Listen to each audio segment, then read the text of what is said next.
Just letting Ryan serenade me, man. I like it.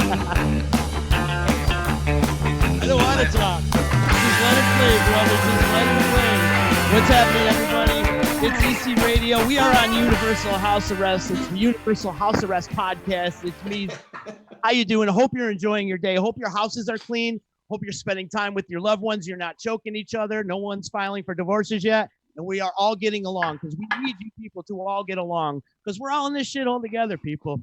Smile, stay positive, and love one another, please. That's what we're spreading here on EC Radio. Shout out to EJA Moving Services, Utica Hemp Company, Utica Coffee, Saranac Brewery, and my good friend, attorney Dave Longaretta. If you need legal help, call Dave at 315-735-6162. Ryan Montbleau, take two. Action. Yo. Thanks for having patience with us, man. We're trying to test out some new equipment, and it didn't really work too well. But no worries, man. I know how it goes with the live streams, man. It's always something. You never know. Yeah, man. And you've been killing it on your live stream. Last Friday was special. Thanks, man. It's been really good. It feels like a community of people coming around, and it's like weird. I'm just sitting there alone in my living room, but there's like I know there's all these people. Like we're all in it together somehow, even though everyone's separated. It's like everyone's coming together and chatting and just I think for people it feels like they're at a show, which they are in some way. But yeah, no, it's been really good. It's been pretty special. I'm trying to stick to I'm going to do every Friday at 8. Perfect. Doing them. Yeah. It's, I'm like a sitcom. Working some comedy bits or something. There you go. Do a little stand-up routine. I can see comedy in your future. It's funny. Some people were saying that last night because something about the quarantine and everything going on has just made it so everybody's online and there's all this interaction that way. And also because of the nature of the pandemic and stuff, it's kind of taken the lid off a little bit where I'm just fuck it. And I just post more shit that's on my mind than I would have, I've always been a little cautious, try to keep my, just separated and not put everything I think out there. And lately I'm just throwing stupid jokes and whatever and things I think, and it's actually been liberating in some way, so I don't know. I hope it all brings us together somehow, I fully agree. Facebook is what's been helping my mental insanity, And shout out to everybody that keeps checking on me every time I do a video at night. People will call me the next day and be like, "See, are you all right, dude? You okay?" I'm like, "Yeah, I'm fine. Don't worry. This is my everyday. I just document it now, That's cool, man. It definitely helps out, man, for getting it out there. And so we plan on Friday, 8:00. You're going live streaming on the book. Yeah, and it'll go Facebook and YouTube and Instagram. Pretty sure. So it should be on all those. But yeah, Friday nights at 8. You mentioned your post, man. I saw a great post you posted just a little while ago talking about physical distancing instead of social distancing. And I thought that's, and you were so right about this too, because I've gone to the park a lot to walk around the park and get some exercise, and nobody says hi anymore. It's weird. People are keeping each other anymore. Yeah, and people are keeping socially distanced. You don't have to. You have to stay away. But I took a walk recently around the near where I live, and and everyone's just really, and myself included, everyone's just not really talking to each other, just kind of and this one couple was just who I didn't even know, just looked and were hi, and they waved and smiled, and I was it totally turned my day around. It's weird how much you need that, and it's how much we can do that. So I've been trying to do that now, but you see people it's hard. Everyone's going through some shit. You don't want to invade people's space, and you won't physically, but you can be hey, how's it going? Just acknowledge the other humans there, because we don't have to keep really socially distant. We just have to keep physically apart, and that's fine, but it helps to just acknowledge the humanity out there. We don't have to be just stuck in our own heads. Yeah, they should have reworded that. Physically distancing instead of socially distancing. I like that. Let's try to change that. Socially, we can't get together socially in big gatherings. That much is clear. But even that is just it comes down to physical distance, I went and saw a friend of mine near where I live the other day, and we just sat 6 feet apart, gave a virtual hug, You know, it was like, hey, it was awesome to just sit with a human being. Like, yeah, we're still apart. We're still, you know, quarantining, but it's like, we're in, you know, we can communicate. Like I think we're going to realize like all these things we can do still. I think everyone's so freaked out right now. There's just like, like, you know, and it's like, it's going to open up all this, like maybe it'll open up people's voices. Like when you see people, like no one talks to each other anyway, now even less, but like sooner or later, we're going to realize like, oh, I'm still keeping my distance, but I can be like, hey, you know, like just use your voice. Like you just, you know, we're all in this together, really, you know? Yeah, for sure. Stay 6 feet apart, but you know, you could still talk to me. I know. It's like we forget. It's weird. Are you writing a lot since you're sitting around the house? I'm practicing a lot and I'm writing some, and I'm like really just, there's a lot of stuff. Like I'm really just like, I've probably been writing more social media posts than I have songs, which is sad, but you know, but people need it right now. But it's funny when I put out posts, people are like, that sounds like a song. It sounds like a new song, Ryan. Everything I put out, there's always somebody is like, you know, or many people are like, because I get it. Like they see me in that lens. But when I put out like a post, it's for a post. It's just to communicate stuff. When I think of stuff for songs, I put it in a song. It's that for me, it's different. It's not like, you know what I mean? They're usually not the same thing. There's just like different forms of communication. But yeah, I'm writing a little bit, you know, and definitely practicing, definitely playing tons of guitar, and started taking piano lessons. I'm doing that and just trying to keep up physically. And I got just stuff going on in my personal life that's good, like changes happening. I'm going to move again, like just stuff, good stuff. Yeah. It's a lot, like, even though we're all like, everyone's inside, there's still so much going on, especially online. It's just all like, there's just more than ever going on. So the social media can be really comforting. And I think it's really crucially important right now, but it also is like, you got to take a break at some point and get away from it. Cause you can easily I put out a post the other day that was like I had to tell my mother, like, stop watching the news, you know? Like, I told my mom the same thing. Yeah, just like, that's so funny because it's driving her nuts, you know? And it's like what we're dealing with right now is so much bigger than politics and all that bullshit. It's weird to say, like, it's a little bit of a fine line because we need leadership right now more than ever. Right. But no matter what you think of that leadership or lack thereof, I put this out the other day. It's like what we're dealing with is so much bigger than Trump, than the government. Like, we need leadership, yes, and you have to get the info and get the info you need to do what we have to do here.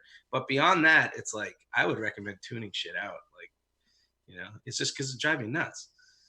Yeah, it's like there's a lot of blame going around right now, and it's like what we're going through right now is so much bigger than blame. I don't know. I think it's going to bring people together.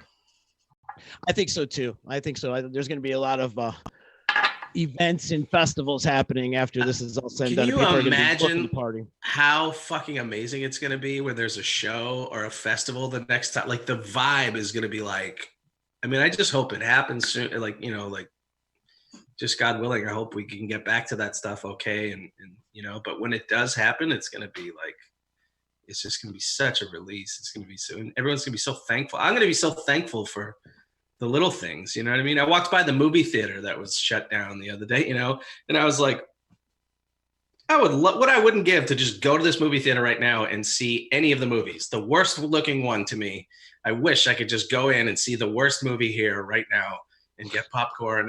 You know what I mean? It's like little shit like that. I wish I could go to this restaurant that I don't even like and just go there and eat their bad food. Like, what, you know, just, it's all these little things that you take for granted. And so, you know, talk about a shift in collective consciousness. You know, it's like everyone's aware of this, and it's all just changing everything. And I think ultimately that's going to be it's definitely keeping us present, right? Yeah, for sure. And you know, and I noticed a lot of people too. I mean, even though we were talking about the social distancing, like not talking to each other, but online, people are helping each other. People are supporting. I noticed a big push behind small business and local restaurants here in the area. So that's good to see. Is the support is definitely that's bringing us all together. But but you're right. We got it. It's bigger than politics and all this other crap.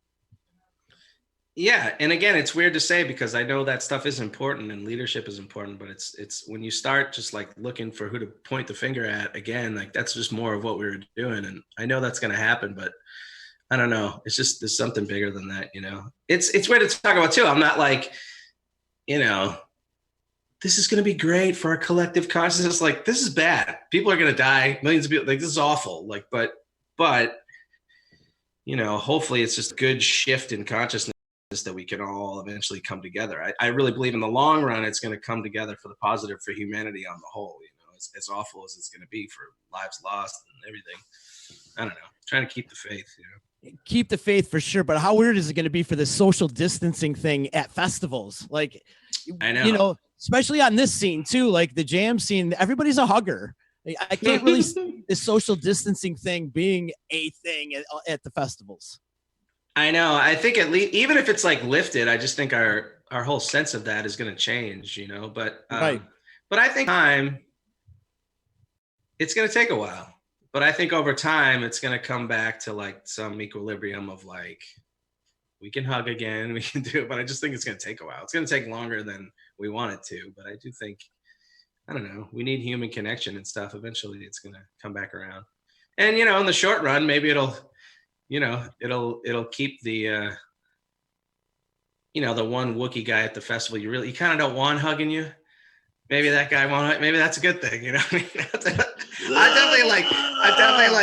I definitely like shaking hands with people I don't know, like at festivals. And they're like, "Yo, I love you, man." You know, it's like some dude, and I shake his hand. It's like fourth day into the festival, and I shake his hand, and immediately on his hand, I just feel like, oh, like that feels dirty. That seemed. I wish. I mean, I love you, but I wish I kind of didn't touch you right there.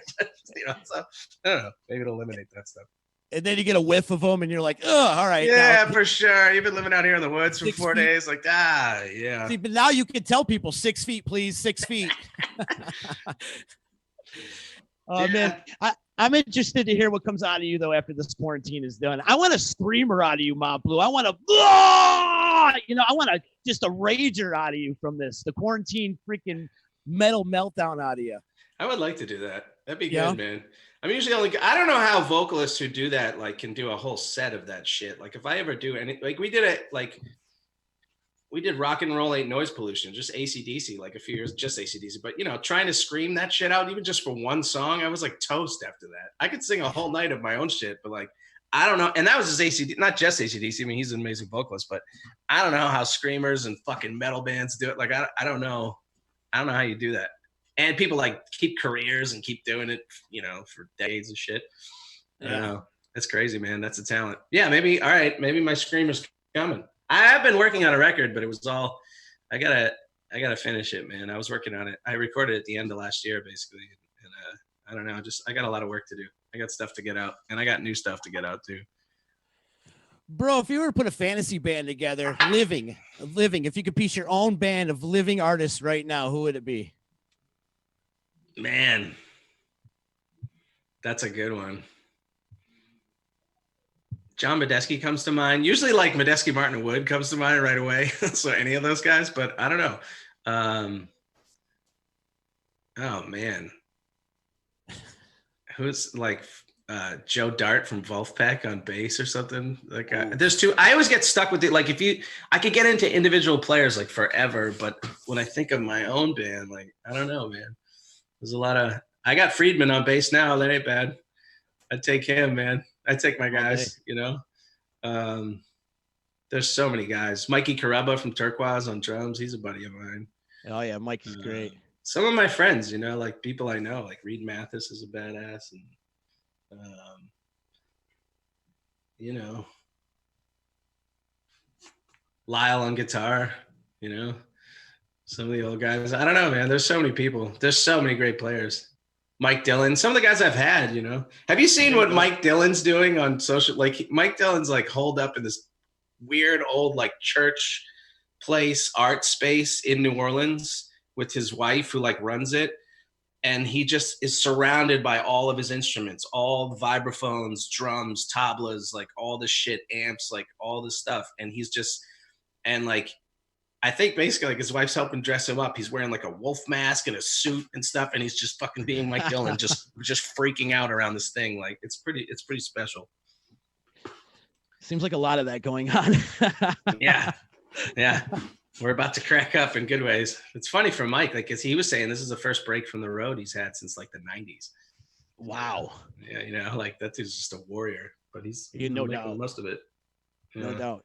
You definitely have a great circle of people that you could pick from to put a band together. Yeah, you know, like when you just asked me that question, it was like, it just made me think of the people I already kind of have access to and I've played with, and the people who are in my band currently, and just like, you know, but there's obviously so much beyond that. It's hard for me. There's so many players. It's kind of like when the dust settled from my old band, you know, who I still miss playing with and stuff like, but I suddenly realized how many people I had come into contact with over the years and sort of who I could get. It would amaze me. I was like, I can get, you know, like Mike Dillon. The first time Mike Dillon said hi to me, I was like, Mike Dillon said hi to me. Like, you know what I mean? Like, and the next thing I know, he's like in my band for a run or something. So it's pretty amazing, like kind of who's out there, you know. Were you a Billy Goat fan? You're saying anyone in the world, I didn't really know. Like that was kind of, I missed him kind of, you know, I kind of wasn't around when they were going on. But yeah, I miss Mike Dillon getting naked on stage and stuff. Those would have been the days. Ryan, what comes to you first, the melody or the lyric? The melody usually. Yeah. I very rarely write. Well, I almost never write like words first and then put it to a melody. Sometimes I'll come up with words and the melody first for some of it, but always like the words come last. And I have a certain way I want it to sound. So I kind of hear it first. It starts on the guitar usually. And then I hear a melody and I hear some words that want to come out from that or something. And then it's a matter of, then the work really starts of like, I have to get in and I try a million different lines. And in the end, you try to get it so it just sounds effortless and the meaning is there and everything has balance. And it's like, there's a lot of work, but the words take the most work, but they're the most rewarding, you know. But some songs take years. Right. You know, not of like, I don't work on them every day, but they come back to me as I'm driving or something, or I'll pick out something and work on a line here, a line there. And I'm always just kind of like tweaking things. And then when I get something, I'm like, all right, this is ready. Once in a while you get them fast too. Those are the blessings, but you can't count on those, you know, sort of the more you're doing the work, the more you're writing, then you tend to more, once in a while, you'll just get like a gift because you've sort of been flexing those muscles. You've been going to the writing gym. You know, and so you just get the like boom download. You know, I got one in the middle of last year. I was in Peru. It's a pretty good life these days. I was riding a horse in Peru, and it has nothing to do with the song, but I got a sort of like, and I'm trying to remember it as I'm riding a horse. I'm from the suburbs of Boston. I don't know how to ride a horse. I'm like just fucking trying to ride this horse and like get out my phone so I'm like, I can't do that. And I just had to sing it over and over, and I got it. And yeah, got a few of those kind of. You have to be ready when they come, you know. You have to be ready when any ideas come. Are you one to sing into your like voice memos or like, give yourself messages and stuff? Yeah. Yeah, I have hundreds and hundreds and like of voice memos from over the years, and my notes, my notes app, and then notebooks. I always have notebooks too, and I have some files on my computer, and it's just kind of like trying to get it all together. I'm not the most organized, you know, but I can remember. You know, hopefully I can remember the state of where things are at, but the voice memo thing helps a lot. I can really capture those ideas and then get to work on them, you know. Starting stuff is easy, you know. It's the other part that gets difficult. Right. How long have you been playing professionally now? Almost 20 years? Yeah, 17 years full time. And I was doing it before that. But yeah, 2003 was the first time I got to like quit like other jobs and just do music. So yeah, 17 years of only music. If you could go back in time, give yourself some advice, what would be the first thing you tell yourself? It's a really good question. You know, relax. It's going to be okay, you know? But when you're going through that shit in those years, you don't know that. Like, you don't know that, you know, like that this is just it and you're going to be broke forever and no one's going to come out. And you're also like, I'm, you know, I was insecure about just learning how to be a band leader, learning how to be a singer. You're learning all this stuff and just taking it as you go. And you also have it's just unknown. I knew then when you see like in documentaries of bands, they always look back and they're like, yeah, those years when we were sleeping on floors, you look back and those were the best years ever. And it's like, I believe that to some extent, but also when you're going through that shit, it's not, because you have no idea. It's not, if you were going through that being like knowing full well, oh, we're going to be successful and I'm going to be okay someday, then yeah, they would be. But at the time, you're just eating shit and going through and like, you know, it's hard, man. So, you know, but when I look back now, it's like, I don't have a lot of regrets, but I know, like, you know, I was under so much pressure, especially in a lot of those early years. And I know a lot of like the old band and people I would work with, managers I would work with and stuff like that, like they would feel the wrath from me because I was just fucked up and under pressure and just trying to figure out how to do it. And you don't really know. And there's insecurity. And also, so I know that, you know, I could have been better than the people around me. I think I was still good in a lot of ways too. And there's a lot of love there and I did the best I could, but you know, and now I can like be much more relaxed and, you know, I still get pissed and stuff, but of course, but you know, live and learn, you know, but it always comes down to just communicating more and just kind of, you can always be better to the people around you, you know? Yeah. You're only human, brother. Yeah. We all tend to snap too. There you go. You know, you've played Jam Cruise and you've done excursions. Which ones do you prefer over the other? Do you prefer to go on the cruise or do the excursions? What do you mean, like festivals, the Destiny festivals, or do cruises like Jam Cruise? Say, I haven't done a lot. Well, I guess I've done like Jungle Jam and stuff. Not a lot of like the destination ones, but I've done some. And we've done some retreats on our own, taking people down there, but that's a little different. But I don't know. I haven't done a lot, honestly, of the destination stuff, I guess. And I've done Jam Cruise like 5 times now. And Jam Cruise is just pretty undeniable. I mean, they just do such a good job. And it's like, it's really like, you can't really describe it. You just got to experience it, you know? But then that being said, the sort of, you know, if you look at the greater impact, I mean, there's a lot of people on that boat doing a lot of great, like the Positive Legacy people do like just doing a lot of good work for the different stops that we make and trying to raise awareness of environmental stuff. But still, at the end of the day, you're on a ginormous cruise ship that's just burning fossil fuels into the ocean. I mean, there's something, I think they do a really good job of making it okay. And the music itself is like, it's just like once in a lifetime. It's incredible. And they do such a good job. But at the end of the day, it's like cruise ships themselves are a little, you know, it's a little wrong maybe. Yeah. But I don't know. It's tough to say because Jam Cruise has been some of the greatest experiences of my life, you know, so I don't know. I heard you put a little show on, a little tiny cabin performance in our friend Stacy Waterman's cabin. Yeah, it was the Utica Cabin Show. I was like, I got to do this. You know, it's funny. Yeah, no, it had to be done, you know, good old Stacy and good old Utica, you know, that, you know, the word Utica buzzes through me when people drop, you know, it's like, there's a lot of meaning there. And there's a lot of place in my heart for that, for sure. Nice. Are there any local girls that were the inspiration behind any of your songs? You knew that? Oh man! Without naming names, I might have to plead the fifth on that one. No, I will say I have a girlfriend now, and she's not from Utica, but she's from Central New York, and a reference to her actually did make it into my song Ghosts, but it was like under a different name.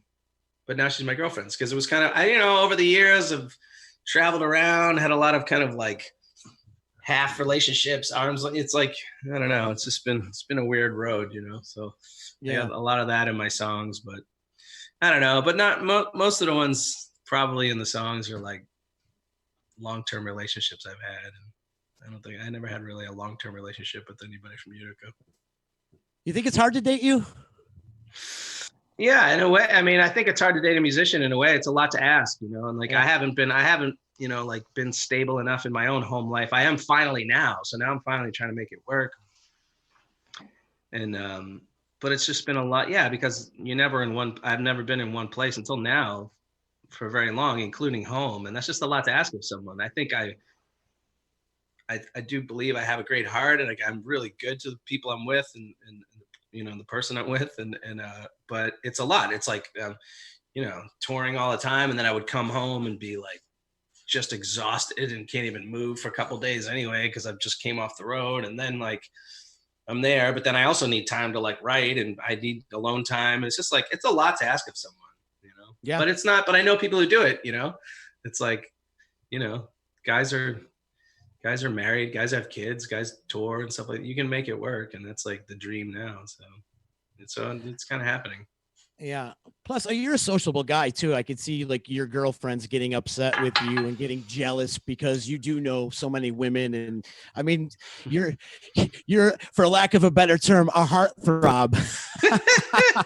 Well, that's crazy, bro. I put up a post the other day and I was like, hey, if you have any comments for Ryan or questions, and like you got like marriage proposals out there, bro. I mean, good to know. Good. I'll go through the comments later. No, no, it's a lot. I mean, it is, because I put myself out there a lot. And I also have Yes, Darling with Haley Jane. So it's like this whole project where we're like a couple in the project, and we make all these jokes, and some of it's real, some of it isn't. It's just a lot to, it's a lot. And I want to be open-hearted and still open with people, and not and that's important to me.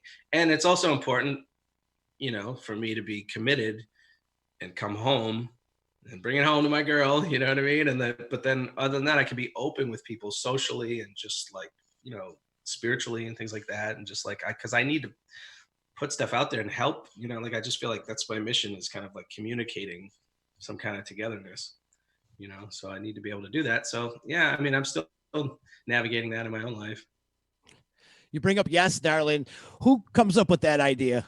Does Haley come to you with that idea, or you go to Haley with that idea, or does it naturally happen? That's completely 50-50. That whole thing was like, we got together to write a few years ago and just kind of see where it goes, and just basically from that, basically from the song, like we just quickly realized kind of what we're doing. Like, oh, this is like this, and I could be the guy and you could be the girl, and those songs are completely 50-50. Like, just like we just collaborate together, for sure. And we write well together. And I really think there's like a magic there that we can do on stage. There's like, we have a chemistry and our voices sound good together, and not to toot our own horns, but I think there's like, so that's why we're going to keep doing it. We turned it into like this big production, and we did it here in Vermont just to see that we could do it. And we sold out this theater up here, and we need a 40-foot stage. We have big sets. We have like, all these like special like prop, all these things people made for us for the show. And like, it's a real, like, it's a music show, but there's little skits and things that lead into songs, and the stage has different zones, and it's pretty cool. It's like, and we're going to keep doing it. We're just trying to figure out the next move, like where we're going to do it. We're going to try to pick our spots and just keep getting the production better. I got a theater. Yeah. I got a beautiful theater. Yeah. Stanley. Oh, bro, we're ready for you, man. We are so ready for you over there once we finally get open over there. And yeah, we got to make that happen. We got to have you come play Utica. You know how much Utica loves you, man. I do. And I think Utica knows how much I love it. But for sure. Yeah. I still try to stop there whenever I'm going. I know I haven't played there much, but like whenever I'm going by on the throughways, I'll stop at Utica Coffee or like anywhere on that little block now. Yeah, I love it there. I got love for Utica. Give me a crazy Utica moment that comes to the top of your head. Oh man, I don't know if I could say the first one. You have to now. We pulled up at the EC in the van and trailer years ago with the old band, and it must have been after like one of the, was it like Saranac Wednesdays, which were like the early Thursdays, Thursdays. So everyone's going at it early. It must have been that, because we pull up, it's still daylight. We pull up just to load in the van. One of our guys, I'm not going to say who, gets out of the van, and by the time we like even just pulled up, like literally within like a minute, he was in this corner like by the alley with a girl, making out with her and doing other things before like the van was even stopped. And I'm pretty sure it was someone he didn't even know. I don't know. That just came to mind. We're like, what happened? Like, how did that happen so quickly? But I don't know. There's a lot, man. I could go down the rabbit hole, I'm sure. One of my favorite memories is like we did like Halloween with Peter Prince, where we dressed up like Moonboot Lover and he dressed up like me. That was great. And he's like just going after it in the green room, and he had his like his white flying V that had all these signatures on it. He had Eddie Money's signature and what looked like ballpoint pen on it. And he's just like, you had that like blue tub in the green room with all the drinks in it. And Peter at one point just like smashes his flying V, and he's like, ah, and just like smashes it in the ice, just down, picks it up, play. And he was like we were supposed to do a couple of his songs, I think, first, and then he was going to come out and join us. And we're in like the middle of the first song we're doing. And then I just hear this wall of like sound, like wailing, and the amp is like just cranked to 11, and just Peter's like already on stage, just wailing on his guitar. It was perfect. My memory from that night is him walking around all night dressed like you, going, shuffling papers, all night. I felt like that was the only thing you could say all night, but I forgot about that night. Great night right there. Yeah, that was pretty special. Another one was the 70s party we did on New Year's Eve. Yeah. That was a wild one. Yeah. But so many, bro, so many. And you've been such a great friend throughout, and watching your career, man, from where you started to where you are. I mean, it's been so awesome to watch you grow, man. And that's the one thing I love about the jam community is like these bands, these acts, these solo artists, they grow with grassroots and word of mouth promotion. They're not getting any kind of radio love or any of that. No, for sure. So to watch you actually maintain and sustain this whole time, man, truly remarkable, bro. You should be proud of yourself. Pat yourself on the back. I appreciate it, man. Thank you. Yeah, you're welcome. Yeah, no, it feels good. It's weird. I think the dust has settled a little bit finally in my life, where it's like just getting some stability and finding home and all that's been important to me. And now it's dawning on me how much fucking work I've done in the last 20 years. I've just been working my ass off, and I still want to do the work. And it's like, and I've changed and grow, and I feel really confident to change and grow as a musician and as a writer and as an artist in all these ways I want. And so far, people are coming along for that ride, or they join in and stuff. Because I know my music's changed a lot, but it's just always changing. It's like if you like one of the older records, you have that record to go to. You can go to that. It's fine. You know what I mean? And if you like the new stuff, great. But there's nothing to say my next one won't be more like that. Like this, I just feel like everything's wide open, and I just want to keep making better stuff and putting it out there. So nice. Just trying to get better at this thing. Everybody is. But yeah, I'm so thankful. I'm so like, I think I'm buying a house up here, which is like crazy for me. Crazy that I can even think about doing that. But I think it's happening like right now. And it's like, congrats. All these awesome blessings, man. Yeah, I appreciate it. So yeah, I just want to keep doing it. I really do. Does the age thing fuck with you a little bit? Like, oh my God, I'm 40 plus years old right now. How did that happen like that? A little bit. Like I'm 42. It's more about like, I'm 42. My fucking ribs hurt or whatever, like everything, like if things hurt more, the tours hurt more, like it just, they don't, the shows even like, they come at a cost, like it's, so you just have to watch it with your body and things like that even more as you get older, but I can still do it, and I did 20 shows in February, and it's like, I did it. I was tired, but like I can still do it. So that part, but yeah, it's a little like now I'm 42 and I'm just now like, I think I can buy this home and I have a girlfriend and she has a daughter, and it's like, I'm in a place where I think I can make this work, but I'm still like, I think I can make it work with my girlfriend. And for, other people I know, like when they were 24, were like married with the kids and had the dog and, and there's no right or wrong. I know some people go through that, then they get divorced. Some people stay together, and like, who knows? But I just feel like developmentally, home-wise, in a way, I'm like, maybe 30 or something, but I'm 42. So, but I don't worry too much about that. I feel, like just, I don't know, blessed, like really just so lucky to get to do the stuff that I do, So now it's like, I better be good at it, better keep working on it, better put out some good shit, or else, what are we doing here? So, and I feel like I can do that. I guarantee you can, my friend. I guarantee you can. I've been listening to the Frasco's podcast a lot. I think what he's doing is killing it. And I heard you give me a little mention on the podcast when you were on it. Nice. I forget what I said. When you hear the word brajol, you automatically associate it with my dick. No, not with no, with you saying it in reference to a dick. Like I just remember you having the expression like, "Oh, she wants the brajol."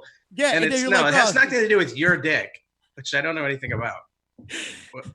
It made it sound like you knew all about my dick and my brajol. I'm kidding. Come on now, come on. Hilarious. When I heard that, this is the most I've ever thought about your dick right now, and I'd like to go down a different path if you have any other questions. Well, can you put it in Frasco's head that a brajol is a piece of meat? In Italian, It's like a piece of meat. It has nothing to do with a vagina.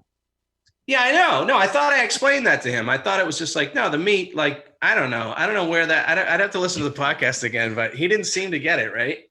No, I knew what you meant. Yo, the brajol, but he said, he said it in reference to a vagina. Yes, he said it. He said, we got to get you some brajol. And you're like, wait, you could cause that his dick. Yeah, that was pretty much verbatim. Yeah.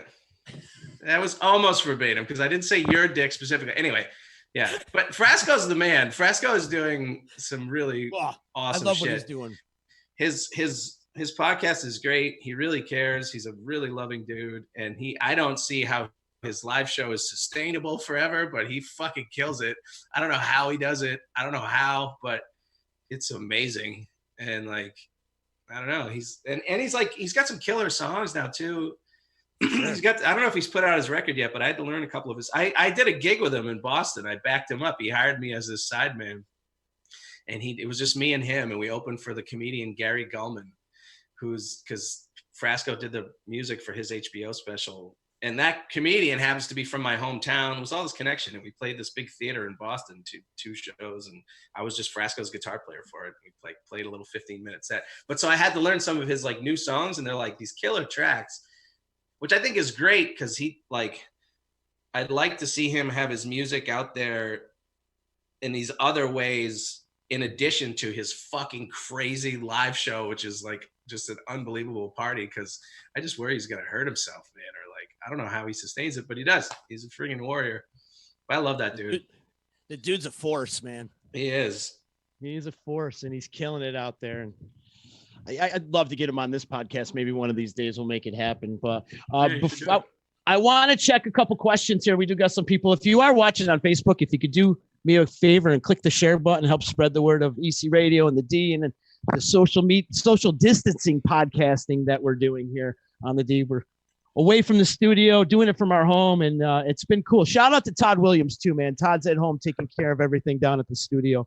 So shout out to him for holding it down and doing our things here. So I can't respond to any marriage proposals at the moment. No marriage proposals whatsoever, but you had a couple out there earlier. Well, it's flattering. I appreciate it. I'm going to have to just do a blanket no at this point. And I got to apologize if I don't get to your question, because I don't get all the questions for some reason on my iPad. We'll get back to them at another time. So Ray's saying thank you for all the years, and she's been with you since the beginning. And let's focus on keeping people alive and leave the politics out of it. You are 100% right, Ray. Stacy is saying she hasn't seen you since her Tiny Cabin concert and Jam Cruise. So what's up, Stacey? That wasn't that long ago. Yeah, it was a pleasure, Stacy. Thanks for having me. That was fun, man. A bunch of Utica people wedged in a cabin. I was like, this feels like the EC right now or something, man. It's like, oh my God. And that's why we got to bring it to the Stanley, brother. We need to bring it to the Stanley. But I want to make it like an event, like Ryan and friends, like bring Zach or bring some of your buddies in and just have make it an event. Maybe even incorporate. We got a big enough stage for you to do Hey Darling there, or Yes Darling there. No problem. I mean, it's huge. So, I mean, we do Broadway shows there. So let's make it happen. It's that kind of vibe. The Yes Darling thing is like seated. It has to be quiet. You have to be paying attention. It's really because you miss things if you don't. It can't be loud. It's that kind of stuff. So we can do something like that and then do bands after it get loud or something. But yeah, that's perfect. That would be perfect, cool. Man. Let's see what do we got. Frasco is fire. Yes, he is. Make it happen at this. See, everybody wants you to play at the Stanley, brother. Everybody wants you to play at the Stanley for sure. So when this all comes back, man, I'm sure we'll see you at a festival or 2 or 3 or 500 of them, and you're going to go right back out on tour. Is that the plan for when this is all done, or have you? Yeah, I mean, everything's getting pushed back. The timing of this right now is actually, I really lucked out because I did so many shows in February. I was like touring hard before this, and I was only planning on doing 2 shows in March, 2 in April, 2 in May. So I was going to have this downtime to do other things and work on my record anyway. So it's all right. But now a lot of stuff is getting pushed to June, and, you know, Strange Creek just got moved to the fall. And so it's just going to push things. So I have a feeling it's going to be a pretty busy rest of the summer whenever things can start happening, and then into the fall. But we have to see. But yeah, I'm ready to, you know, I'll be ready to get out there for sure. The plan was to stick to doing solo stuff through the summer, which I don't usually do. I end up doing band stuff through the summer, but this time it just felt good to stay solo, keep doing my thing. And I was going to challenge myself by doing some bigger stages solo and just me, and then regroup with the band and a new record and that in the fall. But we'll see how it pushes it all together. But I'll be out there, you know. Out there doing your thing, man. For sure.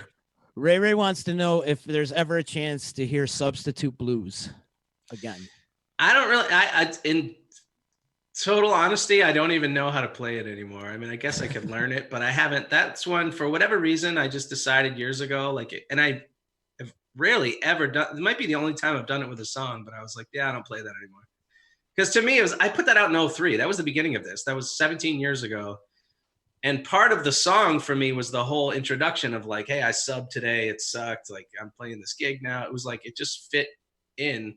And it references this old John Mayer song. And I don't know. Once I stopped subbing, I was like, the best version of it is on that record from 03. And I don't really want to do it anymore. So I don't know, maybe one of these days, but that's one of those, like, you know, I don't know. Yeah.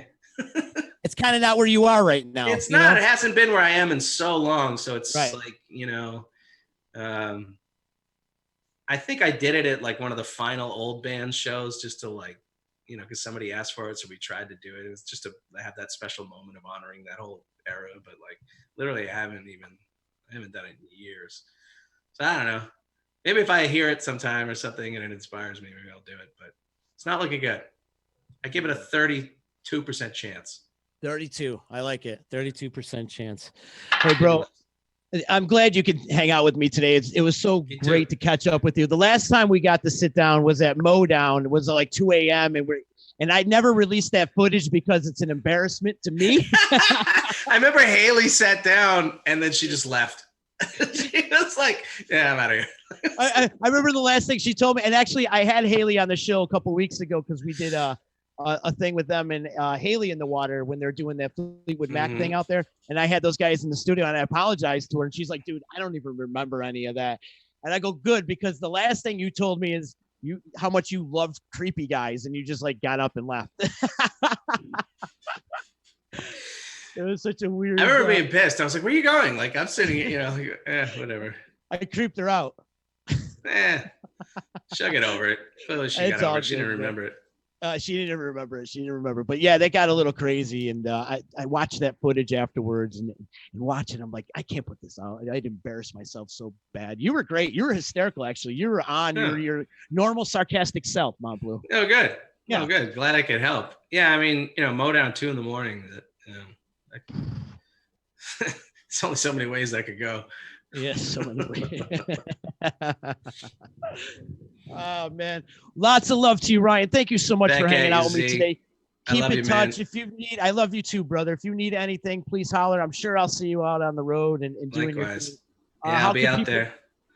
I'll be live streaming until further notice. I'll be live streaming every Friday at 8 while we're in this thing. I want to stick to that. I'm just doing them from my living room here. And I put out a little thing of like how to play guitar on some of my songs. I might check back in on that with the guitar players and just kind of do a little lesson thing. And I'm just trying to reach out, and I don't know, everybody just hang in there. You know, we're going to get through this thing, and I think it's going to bring us all together somehow. But then I'm pretty easy to find. You know, I'll be back out there after this. Ryan, I'm going to leave you with this, man. I leave you with this one more thing. I've been asking all my guests since we've been doing this House Arrest podcast is one message you could get out to the world. What would you voice your concerns to the world? What would you want to tell the world? I mean, it sounds so obvious, but we need to come together, you know, we need compassion, you know, and that includes like every people you disagree with, all that kind of stuff. And it's just like this to me, I keep coming back to like what I was saying before. It's like, it's bigger than all that shit. Like, it's almost like for once we have something that's bigger than Donald Trump. I'm just so sick of fucking thinking about that dude. Whatever you think of him, like, it's bigger. We all need to come together. We need to come together. We need compassion. We need understanding. Everyone's in this together. If there was ever a sign that we're all in this boat together, this is it. And we need to just act accordingly, you know, and life is short. And like, what kind of world do we want to make when this is, you know, this is some kind of opportunity to, you know, kind of reset and just make a different world, you know? So I don't know. I hope we do that with peace, you know, just compassion for people. Absolutely. Great words, brother. Well, much love to you, bro, and keep in touch and continue success and nothing less and keep doing your thing. And man, and I'm so goddamn proud of you, brother. Thanks, I mean, you went from sleeping on my couch to my dog bothering you and to like, now you're doing all this great stuff. And I am so proud of you. And it's great to grow up with you, man. I feel like we grew up together. Always, man. I love seeing you. Always, my brother. Thanks for having me. We'll talk soon. Love you. Love Utica. Likewise. We'll see you next time, people. Thank you so much for tuning in to EC Radio. And share this video, please. Ryan, share this video for me, please. Thank you. Okay. See you guys. Later. Bye.